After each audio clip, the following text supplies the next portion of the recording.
E, gente, o forte terremoto que aconteceu na costa da Rússia desencadeou um alerta de tsunami em grande parte do Oceano Pacífico. Autoridades de Rússia, Japão, Estados Unidos, Colômbia, México, Equador, Peru, Chile emitiram ordens de evacuação.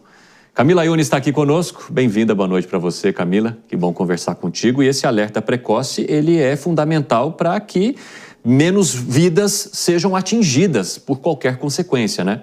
Exatamente, Evandro, porque a gente está falando, do maior terremoto desde 2011, daquele terremoto que acabou atingindo o Japão. Muito boa noite para você, boa noite a todos que estão com a gente aqui no Jornal Jovem Pan. Esse terremoto, ele foi de escala 8.8, de grau 8.8 na escala Richter. Ele foi um dos maiores dos últimos anos e deixou em alerta os países ali do Pacífico. Ele atingiu especialmente a costa da Rússia e acabou provocando também um tsunami, com ondas que chegaram a 5 metros de altura. Inclusive, a água ela acabou atingindo ali cerca de 200 metros na costa leste do país russo. E aí, portos foram inundados, embarcações foram destruídas e cerca de 2.000 moradores tiveram de ser evacuados. O governo russo diz que, felizmente, não houve nenhuma morte, mas tiveram registros de pessoas que ficaram feridas. E aí, vários outros países do Pacífico emitiram alerta.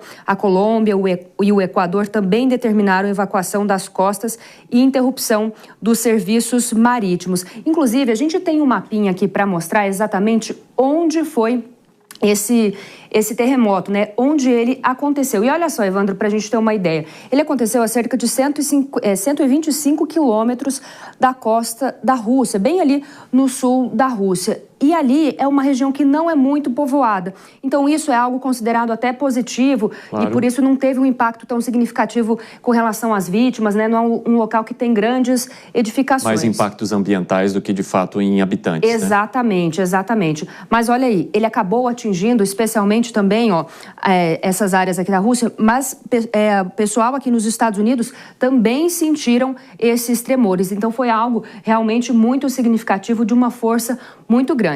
A gente, inclusive, falou com o sismólogo do Centro de Sismologia da USP, o Bruno Colasso, que, inclusive, deu algumas explicações sobre a dificuldade de realizar, esses alertas e também de conseguir prever esses terremotos. Vamos ouvir o que ele disse.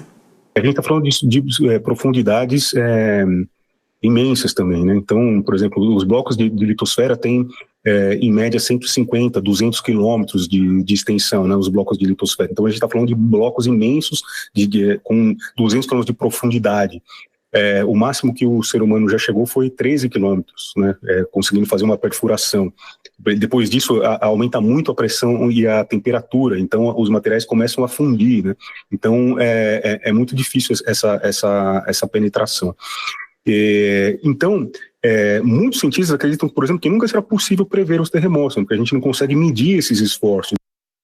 Pois é, Evandro, e ele ainda explicou que é feito todo um trabalho ali de olhar de forma para trás, de onde há uma maior incidência de terremotos, dos que aconteceram anteriormente, que é feito dessa forma a avaliação dos terremotos que podem acontecer. E aí, claro, quando os alertas são emitidos, para que as pessoas consigam, correr para locais onde não tenham edificações, para locais abertos, porque o perigo do terremoto é justamente esse, das edificações elas acabarem caindo e aí sim ficarem os escombros, e as pessoas soterradas. Mas felizmente esse terremoto, apesar de forte, não teve um desfecho trágico, Evandro? Camila, obrigado pelas informações. Daqui a pouco a gente conversa mais. Até já já. Boa noite para você.